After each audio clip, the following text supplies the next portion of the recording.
आइए जानते हैं आज के कुछ प्रमुख अंतर्राष्ट्रीय खबरों को। पहले एक नजर आज की हेडलाइंस पर।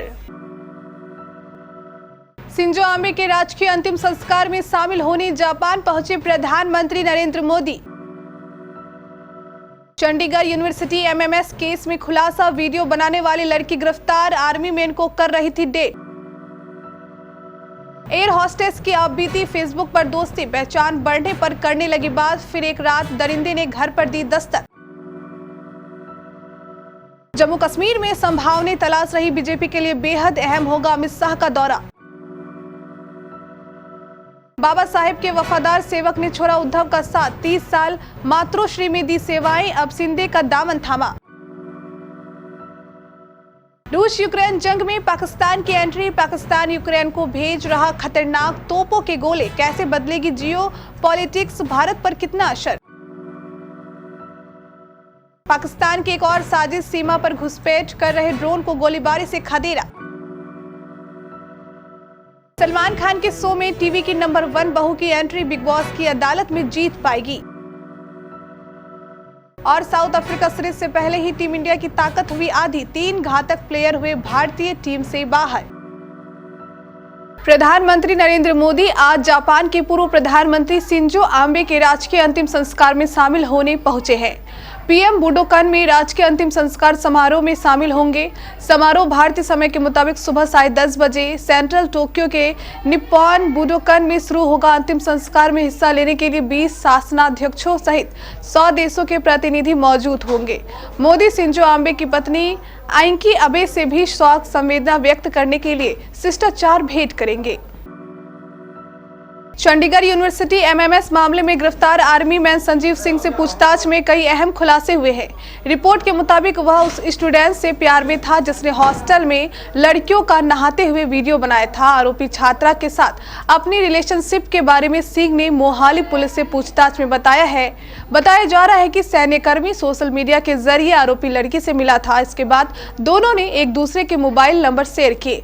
हालांकि यह अभी तक साफ नहीं हो पाया है कि आरोपी ने संजीव सिंह के भी वीडियो साझा किए थे या नहीं। पुलिस को सिंह के पास से 2 मोबाइल फोन मिले हैं। दक्षिण जिले के महरौली पुलिस ने एयर हॉस्टेस के साथ दुष्कर्म के आरोप में राष्ट्रीय पार्टी के स्थानीय नेता को गिरफ्तार किया है। आरोपी हरजीत यादव ने शराब के नशे में एयर हॉस्टेस के साथ उसके घर में दुष्कर्म किया। वारदात के बाद पीड़िता ने होशियारी दिखाते हुए आरोपी को अंदर बंद कर पुलिस को सूचना दे दी। पुलिस ने पीड़िता की मेडिकल जांच कराने के बाद मामला दर्ज कर आरोपी को गिरफ्तार कर लिया। केंद्रीय गृह मंत्री अमित शाह 30 सितंबर को 2 दिन के दौरे पर जम्मू कश्मीर जा रहे हैं। अनुच्छेद 370 हटाए जाने के बाद उनका यह कश्मीर का दूसरा दौरा होगा। इससे पहले शाह पिछले साल पुलवामा और श्रीनगर पहुंचे थे। गृह मंत्री घाटी में आतंक रोधी अभियान और सुरक्षा के ताजा हालात की समीक्षा करेंगे। लेकिन चुनाव की सुगबुगाहट के बीच उनका यह दौरा राजनीतिक रूप से ज्यादा महत्वपूर्ण होगा। भाजपा कश्मीर में अपने लिए संभावनाएं तलाश रही है। पिछले दिनों राज्यसभा में गुलाम अली का मनोनयन इसी कड़ी में अहम कदम था। गुलाम अली गुर्जर मुस्लिम समुदाय से आते हैं। इस समुदाय को पहले ज्यादा प्रतिनिधित्व नहीं मिला था।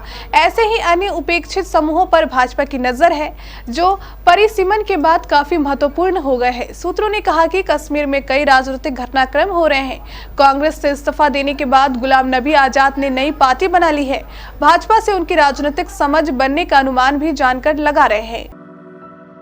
इटली में हुए आम चुनावों में जॉर्जिया मेलोनी ने इतिहास रच दिया। वे देश की पहली महिला प्रधानमंत्री बनने जा रही है। ब्रदर ऑफ इटली पार्टी के नेता जॉर्जिया मेलोनी ने पूर्व पीएम मारियो ड्राघी को बड़े अंतर से मात दी। इसी के साथ इटली में दूसरे विश्व युद्ध के बाद दक्षिणपंथी सरकार का भी रास्ता साफ हो गया। इटली में 1945 के बाद 2022 तक 77 साल में 17वीं बार सरकार बदली है। जॉर्जिया मेलोनी के पीएम बनने के साथ ही इटली के फासिस्ट तानाशाह बेनिटो मुसोलिनी की भी चर्चा तेज हो गई। दरअसल जॉर्जिया मेलोनी खुद को मुसोलिनी समर्थक मानती है। कभी शिवसेना सुप्रीमो बाला साहब ठाकरे के बेहद करीब रहे और उनके निवास मातोश्री के वफादारों में से एक सपा सिंह थापा ने भी सोमवार को शिवसेना प्रमुख उद्धव ठाकरे का साथ छोड़ दिया। ठाणे में नवरात्रि के मौके पर हुए एक सार्वजनिक कार्यक्रम में सपा सिंह ने मुख्यमंत्री एकनाथ शिंदे का दामन थाम लिया। थापा के लिए कहा जाता है कि उन्होंने बाला साहेब की परछाई बनकर 30 सालों तक मातोश्री में काम किया। बाला साहेब सिर्फ सपा के हाथों से खाना और पानी लिया करते थे।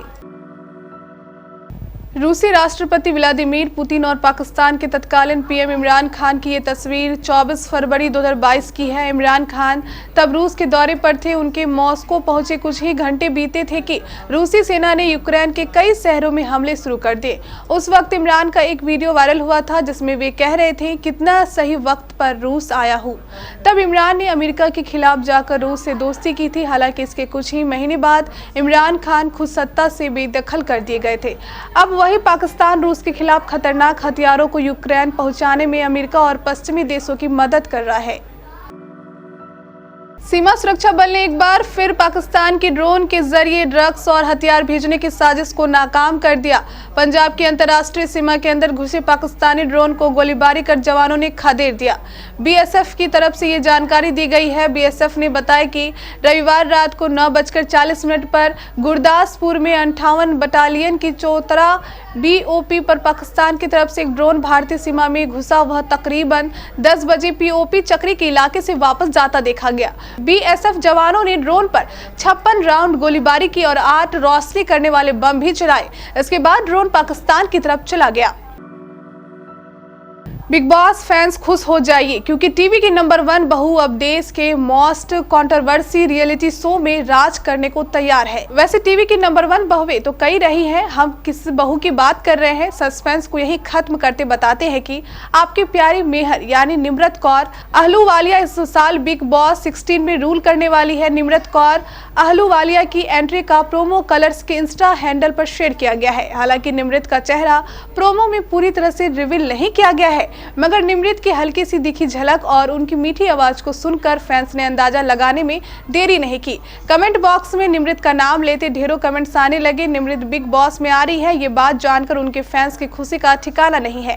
फैंस शो में निम्रत का गेम देखने के लिए बेसब्री से इंतजार कर रहे हैं।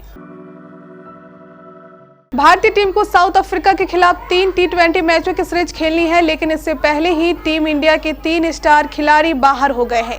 इससे टीम इंडिया को तगड़ा झटका लगा है। ये तीनों ही खिलाड़ी अपने दम पर मैच का रुख बदलने की काबिलियत रखते हैं। आइए जानते हैं इन खिलाड़ियों के बारे में। भारत का स्टार गेंदबाज मोहम्मद शमी को ऑस्ट्रेलिया के खिलाफ सीरीज से पहले ही कोरोना हो गया था। इसी वजह से वह ऑस्ट्रेलिया के खिलाफ सीरीज से बाहर हो गए थे।